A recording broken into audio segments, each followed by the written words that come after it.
안녕하세요. 나무숲자람터입니다. 오늘은 아버님들의 질문을 가지고 왔습니다. 우리가 아이를 키우면서 느끼는 많은 난관 중에서 오늘은 아빠 입장에서 보내주신 질문사항에 대해서 한번 이야기 드리겠습니다. 질문입니다. 아이가 실수했을 때 아이는 스스로에게나 상황에 대해서 화를 내기도 하고 짜증을 내기도 합니다.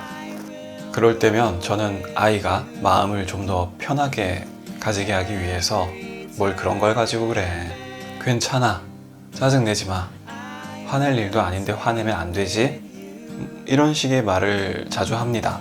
그런데 아이는 도통 제 말을 듣고 괜찮아지는 것 같지가 않습니다. 때로는 오히려 토라져서 방으로 들어가거나 엄마를 찾아서 가버립니다. 제 방법이 잘못된 걸까요?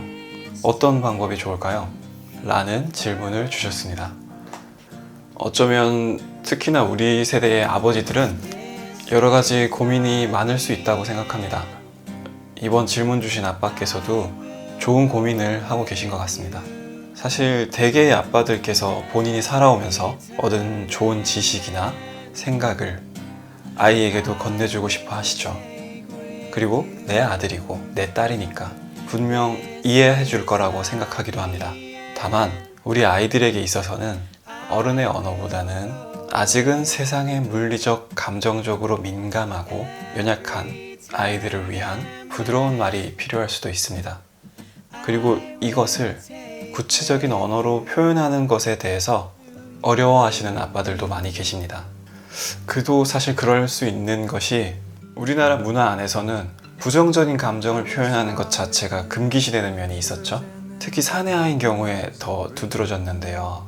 표현하는 것을 하면 안 되는 일이라고 강조했던 시절이 있었고요. 지금의 우리 아빠들이 성장하던 시기에는 자기 감정을 표현하는 게 좋지 않은 일이었던 식의 교육을 받았습니다. 그래서 지금 시대 아빠들은 이런 말도 하시죠. 남자는 인생에서 딱 3번만 운다. 혹은 사내라면 이러해야 한다. 남자가 되어가지고 그래서는 안 된다. 라든지 이런 말씀들을 많이 들으면서 자라셨을 겁니다.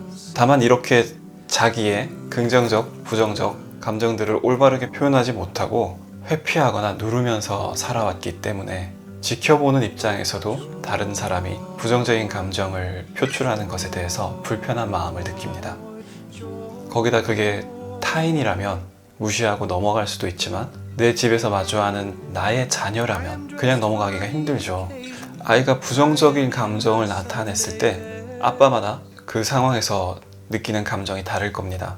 화가 나기도 하고 당황하기도 하고 각자 과거에 겪었던 경험에 기인한 감정이 떠오르게 되죠. 긍정적인 감정이 드신다면 다행인데 대부분 그렇지 않습니다. 부정적인 말을 하고 있는 아이를 봤을 때 대부분의 경우에는 빨리 그 상황에 개입하고 문제를 적극적으로 해결해주고 싶은 무의식이 작동합니다.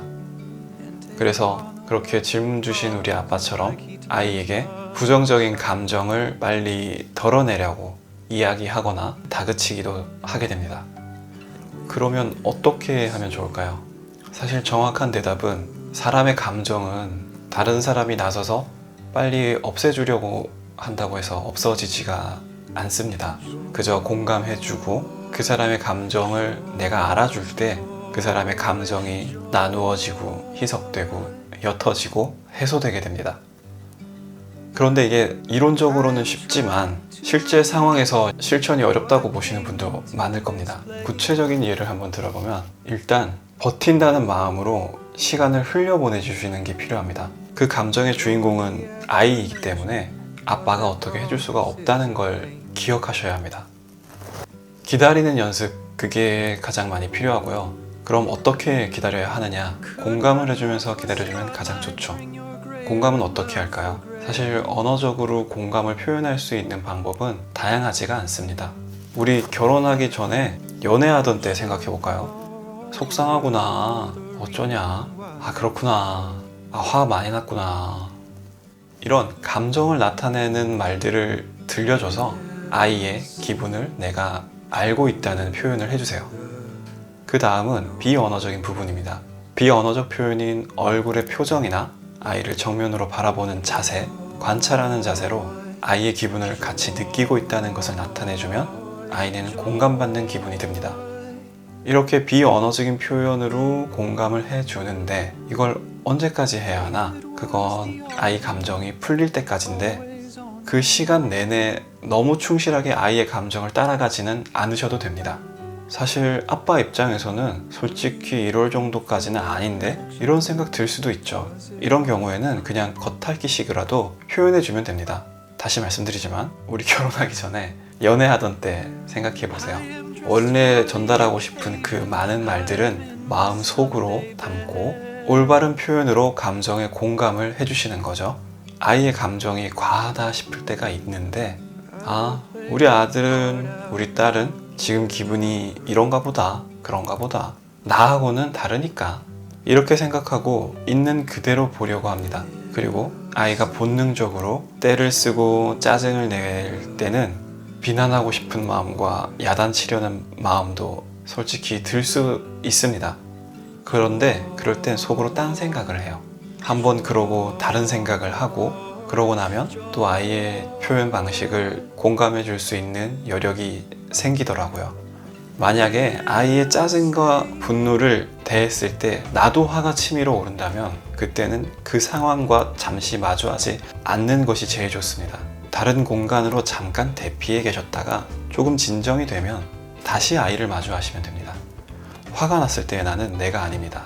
다른 나에게 결정권을 주지 마시고 잠시 피신했다가 다시 내가 되었을 때 돌아와 아이를 바라봐 주시면 됩니다. 자, 실천하지 않으면 알지 못하는 것과 같습니다. 그러니까 최근 비슷한 상황을 겪으신 적이 있다면 그 상황을 생각해 보시고 꼭 실천도 해보시기 바랍니다. 오늘도 우리 어머님, 아버님들 응원합니다.